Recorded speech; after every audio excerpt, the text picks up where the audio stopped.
Hi there, I got Jaden with me, just beating Chelsea 5-0 today. Your thoughts on the game? I mean, there's not really many thoughts about that. It's just utter domination. I mean, we had a few scares in the first half, you know. They got through our defence quite easily. Well, not easily, but you know, we had a few scares in the first half, but that's all they did. When it come down to your defence bottled it, ours didn't. 5 brilliant goals. All really good, well taken goals. We could have had more as well. In the first half, we should have had a few more. Honestly, it's just, you know, it's just nice to show City, you know, show Liverpool that the title race is still well and truly alive. I mean, beating Chelsea 5-0, I'm not, you know, I know they're shit, but it isn't easy to do. We've seen City withdraw with them. We saw them almost draw with them in the FA Cup semi-final. So it's not an easy thing to do. Yeah, for sure. And for us, it's a London derby, so you know they're going to be banged up for it. And they did, like, as you were saying, first half they did give us a little bit of a threat, but we just had way too much for them. Attacking wise, it was just beautiful to see the goals flowing again. Yeah, I'm just ashamed about Martinelli. He's come on and he's just had a stinker. I mean, he's got in good positions and that, but you know, just in front of goal, he was terrible. I don't know what's happened to him, man. It is so sad to see, but hopefully he'll be back next season. But you know, it's just great to see a 5-0 win against Chelsea. I was here last year when we beat them 3-1, and that was unbelievable. But this just tops it even better. And Trossard, the player that was playing in Martinelli's position today, starting, got another goal. Keeps scoring a lot of goals, important goals. I was sceptical about him starting because I don't. But in the last 2 games, he proved to me why he should start. I was always saying he should come off the bench. He's not, you know, as a player who should start.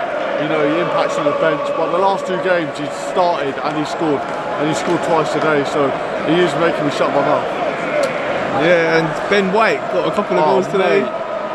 Honestly, Mr. Consistent, mate. Honestly, 50 million. I remember when we first signed him, I was like, I don't know who this guy is, and we're spending 50 million on him. But it is well and truly just a bargain now. He's probably. Trent's not, you know, Trent's alright, he can't defend though. You know, Reece James just doesn't exist anymore. I mean, there's not many right backs in the league better than Ben White at the minute, and I'm telling you that as a fact.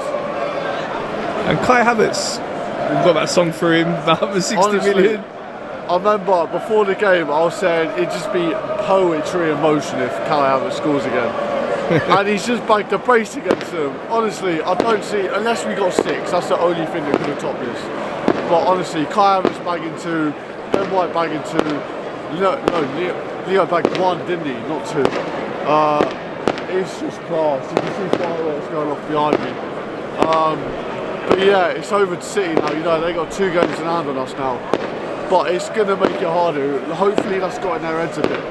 You know, they can drop points. Yeah, and Martin Odegaard today was outstanding. Some of his play, passing. It's just Martin Odegaard as a whole. Honestly, I know people think that, you know, Saka's the best player in the team, definitely not. Odegaard is the most underrated player in the Premier League, if not Europe. I'm sorry, but this guy is 100% on Mesut Ozil's level. You know, how is he not? He might not have won as many trophies as Ozil has, but as a player, oh my God, this guy even could potentially top Ozil.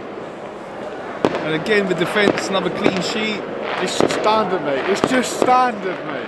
Our defence is one of the best in the world. We had a few shaky performances against Bayern and Villa, but come on. I mean, you know, Saliba looked absolutely shattered. Gabriel had an unbelievable game. You know, you can see how tired the players are, but they're still doing stuff like this. You can't tell me we're the same side that was under Wenger and Emery. You can't. Who would you give your man of the match to today? That's a hard one. Leo was unbelievable. Kai was good. Kai was great. I have to give it to Gabriel. Honestly, this guy is so underrated. I don't want to seem like, you know, I'm saying every Arsenal player is underrated, but they generally are. You know, no one likes to hear it because we are a very hated club. But there's so many players that are just underrated. Like, you know, Kai Havertz is becoming underrated. Odegaard's unbelievably underrated. And Gabriel is just probably the most underrated centre-back in Europe. Okay, so next up is Tottenham. Hopefully between now and then, Brighton have done us a favour. Big one, Tottenham, North London derby, massive game for us. That's 1 out of 3 done for me. The 3 big games for us were Tottenham, Chelsea, United. That's Chelsea done. We can go to the lane, get 3 points, and then it's just United away to go. And, you know, the rest of the games in between. You know, we're still in it. You know, we are still in it. The last, against Wolves, it was a bit deflating because, you know, it felt like the title race wasn't on. You know, and Wolves, I don't really like Wolves away. You know, it's a very tough game, it's a very boring game. But, you know, when you come back home and do that, it just reignites the excitement for the title race. And, yeah, there's not many more words than that.